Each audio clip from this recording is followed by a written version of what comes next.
People are quitting Honkai Star Rail, and here's why. It's a very big and, you know, presenting title when it comes to a video. And from EroticWalruss, he made a video on why people are quitting Honkai Impact, or Honkai Star Rail. Why did I say Honkai Impact? But anyways, I really wanted to react to this video. I have not actually watched any of this yet, and I wanted to react to it with you guys because I wanted to kind of talk and explain maybe some things about it, maybe have a different outlook on it. I don't know, but we'll definitely check it out because that's ultimately what I want to do. So let's go ahead and dive into it. Like I said, we have it right here. Let's go ahead and listen in. What's up everyone? So it has already started happening. Honkai's numbers, just like any other game that has been released in history, is starting to dwindle. Now, again, that's a big sentence to say right there because that honestly tells you how it's going to go. Every game goes through this. The big hype at the beginning and then the die down, because the casual people who are coming into this game are not going to stay with one game. Now think about the casual gamer itself. They're not going to stay with one game every time. It's our hardcore gamers like myself who stay in the game and bring it to bring it up from the ashes, quote unquote, of obscurity. Now, bear in mind, I think this is going to take a little bit. I don't think that this is going to be one of those things where people are like, you know, oh, we're just completely done with Honkai. I think when big updates come out, people will come back. It's just how it is. Every live service game is like that, especially gachas, because gachas are simple to get back into. And the very recognizable pattern of pretty much losing half of their player base and give or take a little more or less, a lot of people are gone since 1.0, and this is to be expected, like I just previously mentioned. Exactly. I have friends in real life who never even made it past the first week of the game. That is completely fine. I think it's understandable. A healthy sign for a game to be losing players. It means that a lot of the people who kind of was chasing a fad are now weeded out, and a lot of the opinions that would have otherwise flooded the community ultimately not really amount to anything, but could have influenced the game in a direction that is not welcomed by that's a big thing right there. What he just said was perfect, because if you look at it from just like, oh, it's losing its player base, it's dying, that's a very bad way to look at it. What we're doing is we're losing the people who were only in because it was the new fad. Now we have the hardcore players that are going to be constantly playing and helping make the game better. Not to say that the casual players don't have good opinions, but it's just that a lot of those opinions would be to make the game like super easy when the game is already easy as it is. To be quite honest, Honkai Star Rail, very easy gacha. Very easy, especially when you get right into it. So I absolutely agree with Erotic here. Perfect example of what I think about it. Of Honkai Star Rail. So why is there a need to make this video? Well, there's a need to make this video because I've been looking at the differences and the similarities between Genshin Impact and Honkai Star Rail. Now, some things did surprise me, while others were to be expected, such as this huge dip in player base. I have been thinking about making this video for a little while, and there are some key things I want to focus in on, especially as to how the future of Honkai Star Rail as it differs also from Genshin Impact. So on the screen you may find a graph right now showcasing the similarities. Well, you can see how they both spike extremely hard. Now this is the thing that really caught me off guard, the fact that Honkai Star Rail has similar success to Genshin Impact. Now to put that into perspective, right? That's Genshin back in 2020, that's actually pretty crazy to think about, because yes, that's true. No competition with the quality that they were doing. They have the same amount, and a lot of people were like, wow, Honkai Star Rail, like in my previous video where I talked about sales numbers, with Genshin being number 2 with 32 million and Honkai having 81 million this last month. Picture when Genshin Impact first came out, it made a lot of money, like close to 100 million within its first month. That's insane, because it's an insane amount of money to just earn from one game, even as a gacha game. So a lot of people were saying like this was the Genshin killer, when that's not the case at all. Honkai Star Rail is going by the same trajectory as Genshin Impact did. So not to say that it's the same as Genshin Impact. I think honestly Honkai so far has shown that it's willing to listen to its players a lot more than Genshin Impact, even though it's by the same company, but it's a different development team. Honestly, this just solidifies my opinion from what I'm seeing. Dishing out and the niche that they were diving into. Honkai Star Rail actually has surprisingly more competition, even in this space, the anime turn-based RPG game than Genshin Impact. And even then, there's a lot of people who gave it is true. Turn-based are a lot more prevalent in here than as well. It's not like Honkai is going to stay this popular forever. And also, don't let the similarities and the trajectory of the graph fool you. If you observe the chart a little more carefully, it's evident that the traction of Honkai has fallen more than Genshin from its initial big rise. In fact, hovering over the mouse, Honkai currently has a rating of 27, whatever that means. And when Genshin had their first dip, they were hovering around 40. And that's almost a 100% difference. Almost, right? Give or take. Is that almost 100% difference? I would highly disagree. Yeah, you could probably say it's about over 50% of a difference. I could agree to that, but to say almost 100%, yeah, you could say that with 7 million difference, but like, at least to me, I feel like saying almost 100% makes it a lot worse than it is. Ultimately, what it looks to be is a little bit over 60%. And if it loses the 7 million, then it would be 100%, sure. But like, I will say there is a massive difference between the two, but not 100%. That's a little bit misleading. Because I could say like, oh, 50%, that's almost 100%. So this would be like, if I were to do the calculations right here, right?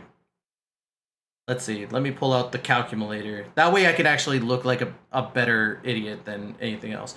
Let's see, 27 divided by 40. You're looking at 67.5%, which is a high number. A high number in general. But to say almost 100%, that's a little much.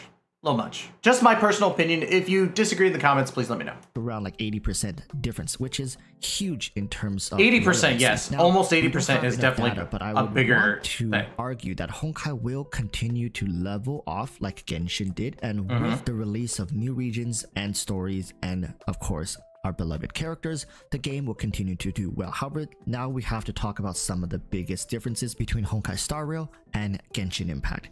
Honkai Star Rail is a turn-based RPG game with an auto-play feature. Now, I cannot stress this enough. Most of the time I'm playing Honkai, I'm not actually playing the game.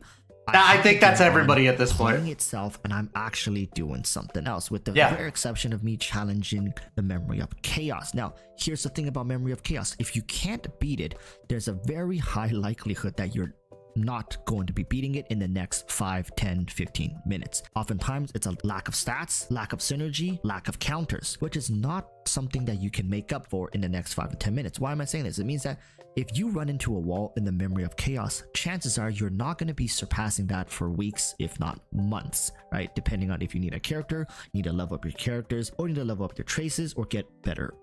I will say I agree with him in this. And the reason is that I feel that Honkai Star Rail's grinding system is worse than Genshin's.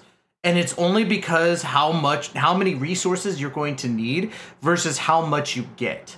The fact that there's resources that you have to obtain by just, you know, like going around and defeating every enemy on the map makes it difficult.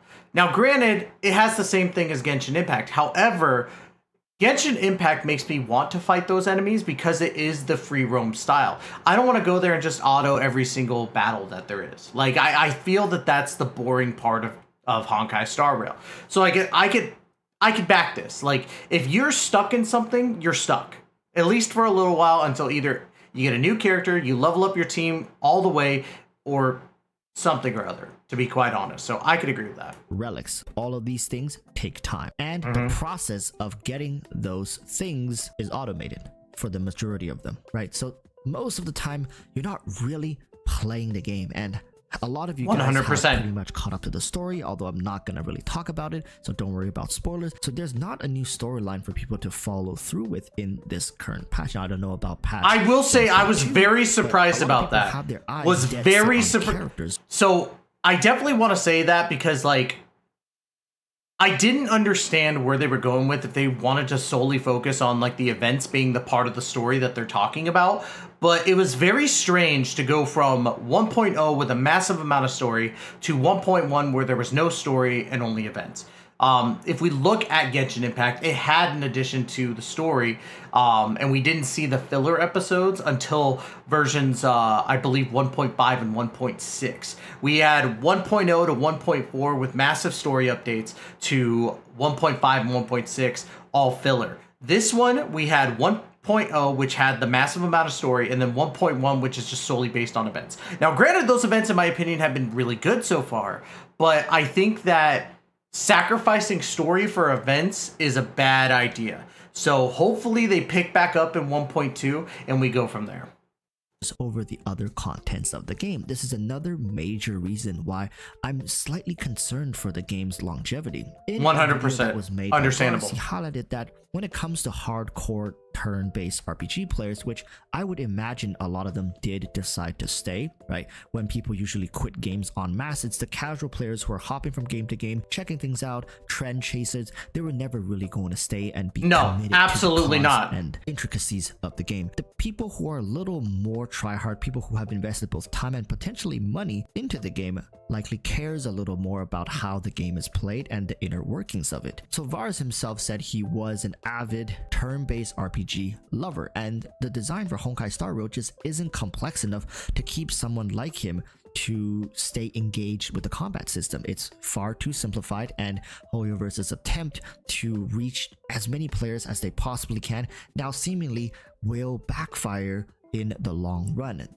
I will say I agree with that statement too, because I am a massive lover of turn-based RPGs. Honkai Star Rail, I could understand where somebody who is just like me, who is super into the turn-based style, doesn't want to be playing it and it's not complex. You have 3 different moves you can do, and one of your moves needs to be charged.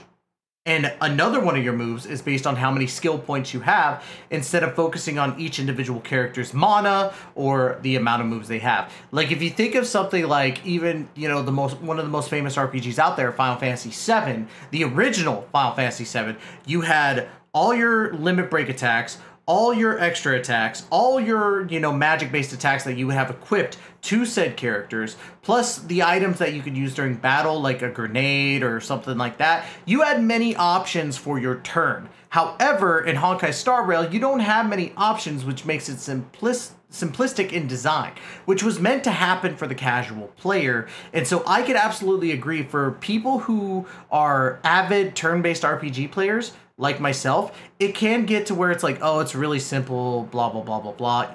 But at the same time, I can't expect it to be as complex as a Final Fantasy franchise game that was turn-based, like up to 13, or I can't have it be like, you know, other, you know, turn-based RPG games, because again, this is a gacha. It's not meant to be overcomplicated. It's really not. Your builds are your builds. You go to the turn and you do what you gotta do. So I can understand it, but at the same time, I also understand it from the creative perspective of HONKAIverse, that it wouldn't make any sense to make it overly complex, because then you wouldn't have that 81 million that you got last month. We will see a massive dip in sales with the release of what happens this month because of Silver Wolf and Luocha, but I don't think that it's going to be massive. Well, it's going to be massive, but not to where they're like at 10 million, you know, that, not like that type of thing. The entire crutch of this game is its turn-based RPG, and most of it is automated as well as non-complex, even when you're piloting it yourself. So unless HONKAIverse comes up with it's very easy to keep endgame players or very players easy who desire a more complex system satisfied, we could see those players eventually trickling away as well, which leads me to wonder, where is the core player base situated? Is there no other anime-based RPG game available for them to play, so that they have to play a game like Honkai Star Rail? How many people are still first-time turn-based RPG players who are still waiting for their waifus or husbandos to come out before they give the game a final verdict? You guys gotta remember that looking at Genshin's chart, when Genshin was at its peak, there was little alternative. Right now, there are plenty of alternative games that have actually came out since Genshin's success. Now, I'm not going to comment on how good or bad those games are, but the fact that you have other options now should be a terrifying thought for Hoyoverse to up their game. And one of the reasons why a lot of Honkai's optimization and integrated systems have been very well polished, and an upgrade from Genshin Impact should show you how. So I kind of want to pause there for a second, because he made a very, very good point. Back when Genshin released, the reason why it got so big was because it was the only game like it out on the market. Now we have like multiple games like it. And yes, Genshin Impact is still on top of those games, to be quite honest. We know this.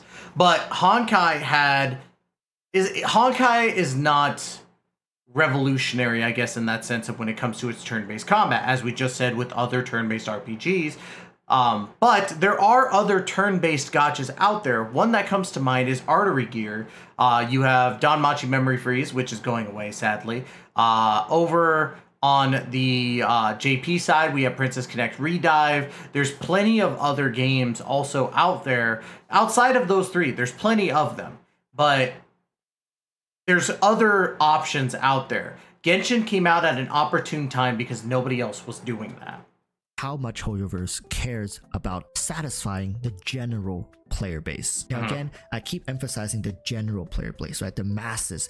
Why is that? It's because Hoyoverse has found out that it's better to have their game appeal to the masses as opposed to appeal to a niche group of people. When you appeal 100%. To a larger sample size of a player base, there's just a likelihood of some people maybe spending an extra $5 or an extra $15 for your monthly pass. This is exactly why Genshin and Honkai Star Rail have done better than Honkai Impact. Hoyoverse's actual it sucks to say, but it's true. Players who were dedicated and wanted to grind out the game. Now, very few of these players were among those who quit, but there are definitely people who came in who could spare, let's say, the $20 for the first month and have been like, not my thing, and quit, right? Some people are just ballers. They come in with like hundreds of thousands of dollars in budget and spending, and they give the game a try. It's not their thing, they move on. But the vast majority of people who did spend and invest into the game probably are still playing the game. Yeah. But you see, here's the question to you guys as well as to Hoyoverse. How long are they going to continue playing the game and spend at this rate? A lot of players that I know from Genshin Impact have since stopped spending, myself included. I've skipped 5-star characters, 4-star characters, as I just don't see any point in building those characters anymore. I will say that to that point, there is another thing as well. I feel that they have been more gracious with how many summons you get or how much currency you get. So there's not really much of a need to spend as much. But again, $80 million last month is freaking fantastic. Now, again, we're only a little bit past the halfway mark of this month. So I'm not expecting Honkai Star Rail to pull in 81 million again. But to kind of go on and say that, you know, well, I don't know. I'm having a hard time wording this because I don't want this to come off as very, I guess, prudish, I guess, in that sense.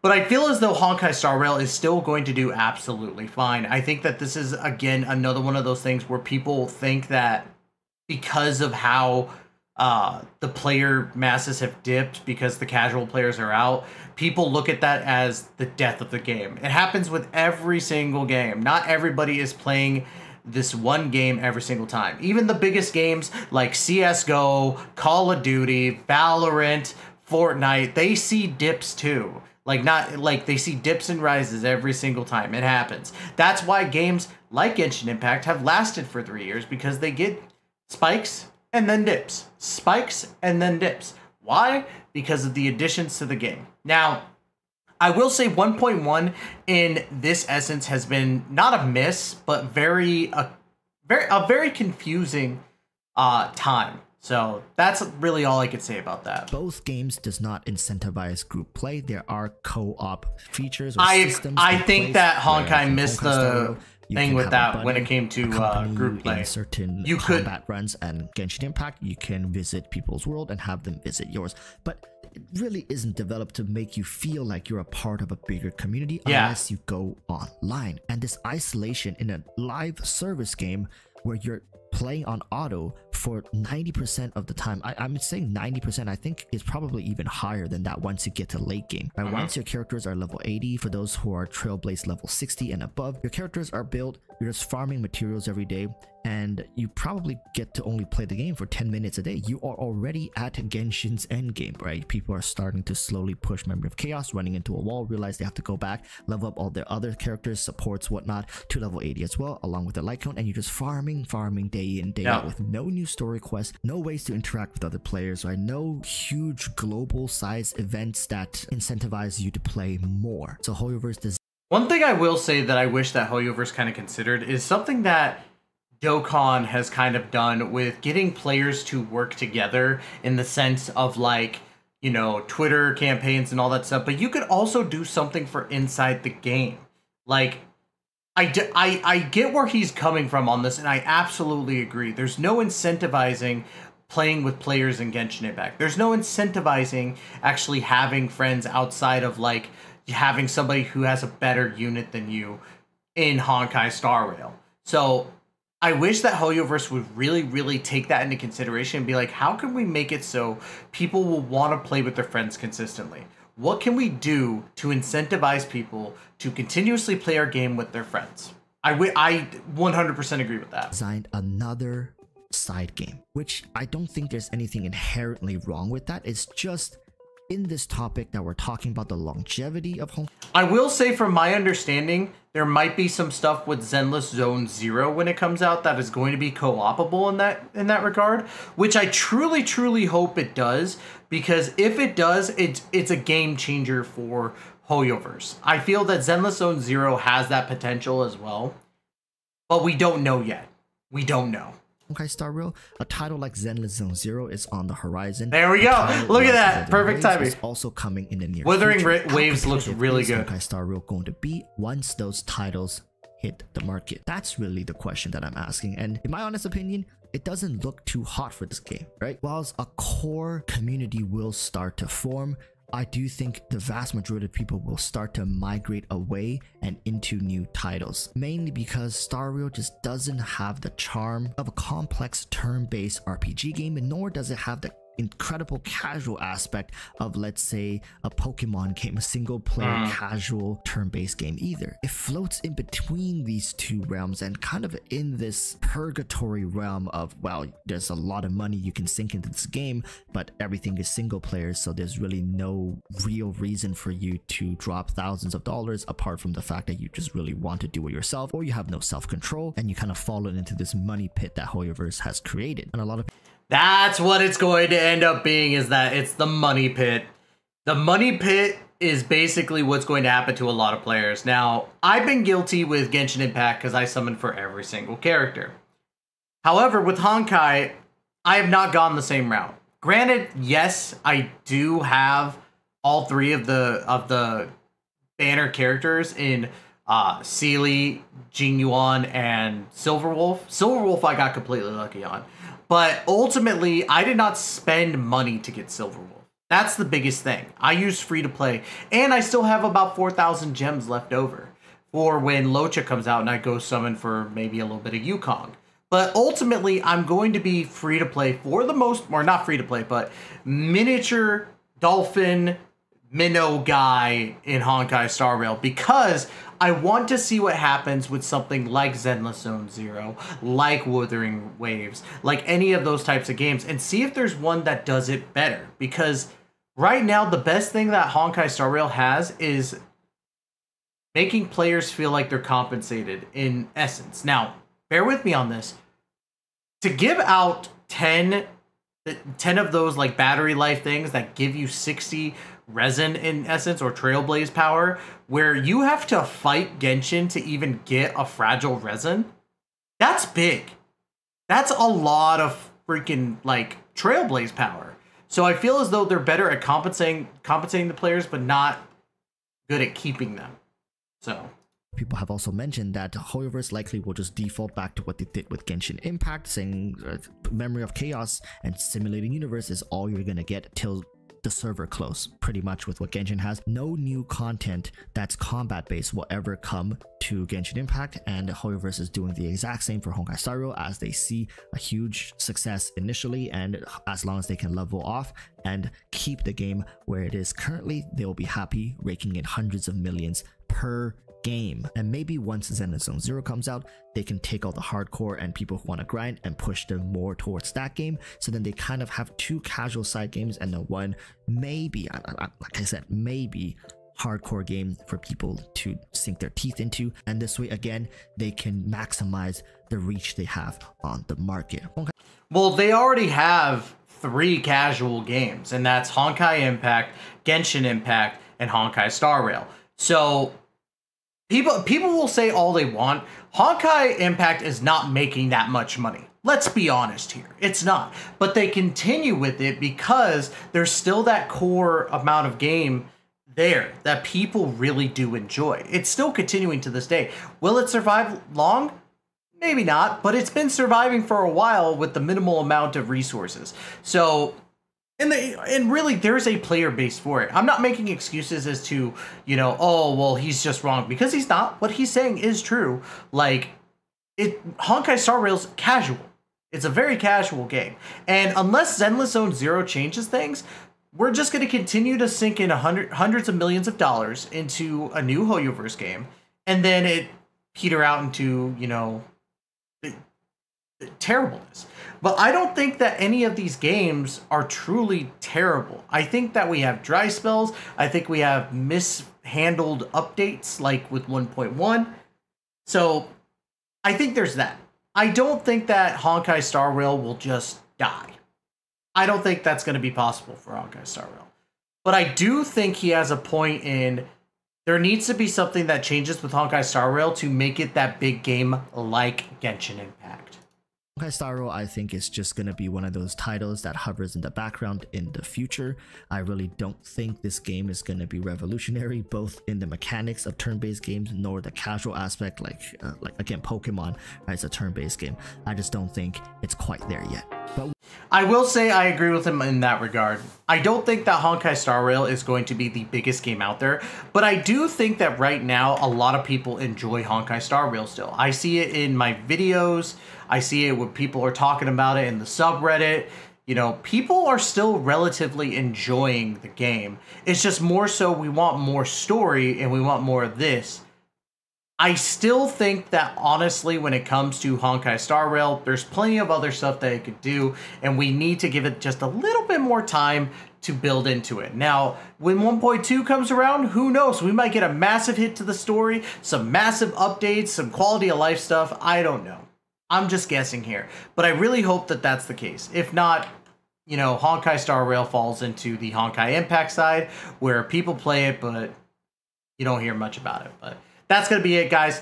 That's all I've got. Big shout out to EroticWalruss for putting out this video. I think it was a really, really good video in general. And yeah, I'll leave it in the description down below. So take care, guys. Be safe. Love you all. And we'll catch you guys in the next video. Please take care. Be safe.